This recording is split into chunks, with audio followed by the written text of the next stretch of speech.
one day somebody does something unspeakable to someone else, to someone you hardly knew, and you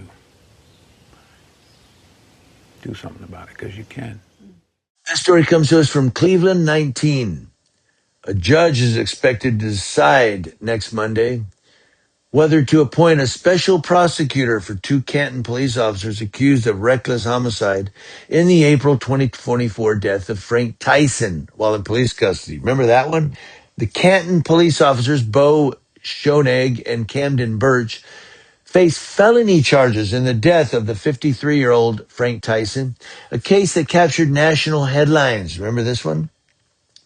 Tyson crashed his car in Canton and ran into a nearby AmVets club, asking someone to call the sheriff. Canton police were called instead, and a struggle involving Tyson and the officers was caught on camera. Tyson was restrained by the officers, taken to the ground, and handcuffed while on his stomach.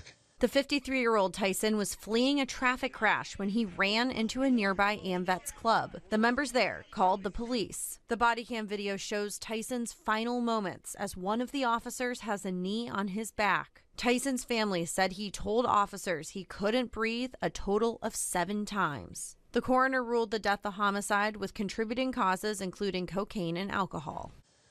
The victim's family says police body camera video showed Tyson telling officers at least 7 times in 1 minute he could not breathe. 2 officers had their knees on Tyson's back at the time. They said, "Stop fighting, I can't breathe," said Tyson on camera. Minutes later, when Canton officers turned him over on his back, they realized something was wrong. Tyson appeared lethargic, and police called for an ambulance. Quote, "Tell the ambulance to step it up," one officer said. Tyson was taken to the hospital where he was pronounced deceased. The coroner ruled the death a homicide and noted contributing causes included cocaine, alcohol, and cardiopulmonary arrest. He declared it a homicide. It convicted on the felony charge of reckless homicide. The 2 Canton police officers could face up to 3 years in prison, a $10,000 fine, and the loss of their jobs. Stark County Prosecutor Kyle Stone has now requested that a special prosecutor handle the trial currently scheduled for this January, citing a conflict of interest because of incidents of hostility by police towards prosecutors in Stark County. In court today, Judge Kristen Farmer decided she couldn't hear the case. I recognize the importance of these cases to the defendants, to the victims, and its significance to the community. And I appreciate that every detail of them will be scrutinized, potentially for many years to come. I would not want any personal relationship that I have to taint the impact of this case. Last November, Judge Farmer disclosed in court documents that she is married to an Alliance police officer. However, neither the prosecution or defense objected to that. In fact, Farmer says all 4 of the other judges in Stark County have also indicated they would recuse themselves. That means the Ohio Supreme Court will need to appoint a visiting judge. If the visiting judge determines a special prosecutor should handle the case, attorneys for the Canton officers say they will ask for the case to be dismissed altogether. Now, this one's kind of fishy because you got these cops. The coroner even says this was a homicide by these 2 cops. The cops are now charged with felony homicide, and the prosecutor says, "Well, I can't handle the case." Cops, man, they don't like us prosecutors in this county. That's what he said. And so they want a special prosecutor.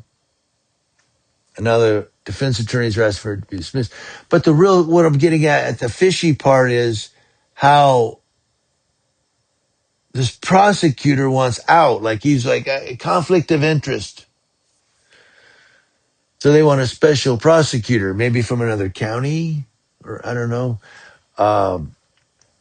But if they're convicted, they're going to get up to 3 years and up to a $10,000 fine. They're not going to get fined, I don't believe. And they may only get a year for this guy's death. But what I'm hoping is they do get convicted for any amount of time. And then the family files a federal civil rights violation lawsuit under color of law. That's what I'm hoping. Because the family will then get punitive damages, damages upwards of $30 million. That's what I'm hoping for. I'm sorry, taxpayers, but I hope you guys dish it out. I hope you make it rain. I hope the family gets punitive damages from these cops, their police department in the city, in the amount of upwards $30 million. I'm hoping. Because it's time we start making these cities and these police departments pay. They're not going to make the officers pay. The officers never going to have to pay. It's always going to come out of the taxpayer's pocket, but I hope they do pay. What do you all think? Let me know.